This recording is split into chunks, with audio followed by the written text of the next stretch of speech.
ano! Como vocês estão? A gente está indo agora para a nossa segunda aula sobre a temática arte rupestre. Sei que vocês já estão férias no assunto, porque os nossos deveres da semana passada era justamente vocês lerem as páginas.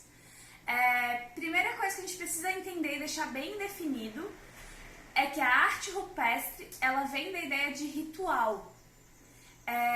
O ritual é quando a pessoa ela não identifica aquilo como apenas uma forma de decoração, ela tem uma coisa a mais, ela tem uma coisa que representa a espiritualidade também.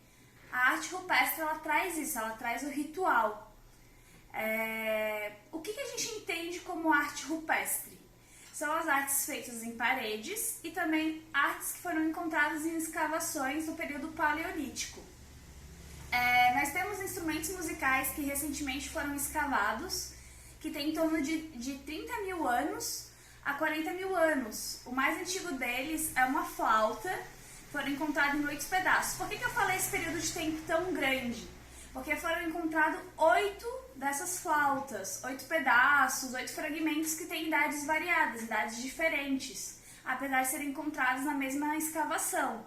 Ou seja, foi encontrada no mesmo lugar, mas com períodos históricos, né, períodos datados diferentes. Essas flautas, elas nos mostram que a música já era algo muito importante para aquele povo, porque eles faziam instrumentos e eles estavam melhorando e refinando também a técnica daqueles instrumentos musicais. Na apostila de vocês a gente tem a imagem de um fragmentozinho dessa flauta. Se eu não me engano, a mais longa que foi encontrada, ela tem 10 centímetros, então é uma flauta grande, né? Como que eram feitas essas flautas? De ossos de animais. Foi encontrado já de fragmentos de ossos de mamute e também fragmentos de ossos de urubu. Olha só, já pensou tocar uma flauta feita com osso de urubu? Interessante, né? Outra questão muito importante são as pinturas nas paredes. Aqui em Florianópolis a gente tem uma sorte maravilhosa e um privilégio de conviver em espaços que têm escavações, que têm pinturas rupestres e sítios arqueológicos, né? No Brasil a gente tem alguns. Os de Florianópolis, eles são concentrados principalmente na Ilha do Campeche, tem alguns no Santinho, e acho que são esses que eu me lembro assim de cabeça. Nessas escavações tem as pinturas rupestres. Essas pinturas elas têm 2 significados. O primeiro deles pode ser o cotidiano. Eles pintavam os animais no ritual de caça quando iam caçar. Ou seja, era uma forma também de trazer boas caças, boa sorte. Isso também nos mostra sobre a alimentação. Quando a gente vai fazer uma pesquisa histórica, a gente vai usar essas imagens para entender como esse povo se alimentava. Então a gente vai entender, por exemplo, que tipos de animais eles comiam. Se eles queriam caçar um animal, eles desenhavam esses animais. Então a gente consegue ter mais ideias, mais precisão sobre a cultura desses povos, né? Desses povos paleolíticos. A gente consegue também entender que formas, que materiais eles utilizavam, como que eles faziam essas pinturas. Eles iam usar pigmentações naturais. Aqui no Brasil tem uma que a gente conhece muito bem, que até hoje os nossos índios utilizam, que é o urucum, que são sementezinhas, ele é meio redondinho assim, você abre, é uma casquinha seca, ele tem umas sementezinhas vermelhas. Aquilo quando você mexe, cria uma pigmentação. Também usavam sangue de animais para fazer as pinturas nas paredes e utilizavam carvão. O carvão ele vem da natureza, né? Então eles já utilizavam o carvão para essas pinturas, para esses registros. Uma das esculturas mais antigas da pré-história, que também está na apostila de vocês, é a Vênus de Willendorf. Ela vai estar na página 285 e nela vocês vão entender um pouco sobre também as técnicas de escultura, ou seja, já existia escultura na época pré-histórica. Todas as técnicas artísticas que a gente usa até hoje em dia, elas são muito anteriores ao seu período, ao momento que a gente está fazendo elas. Elas vêm do período pré-histórico. A gente foi só evoluindo as técnicas e criando novas técnicas e novos instrumentos, mas a necessidade de se fazer esse trabalho de ter um trabalho artístico já existia, né? Então, a Vênus de Willendorf, ela nos mostra uma coisa muito específica, que ele já tinha uma escultura. Mas lembra que eu falei do ritual? Então, o ritual, gente, tá que essas esculturas provavelmente elas eram sagradas.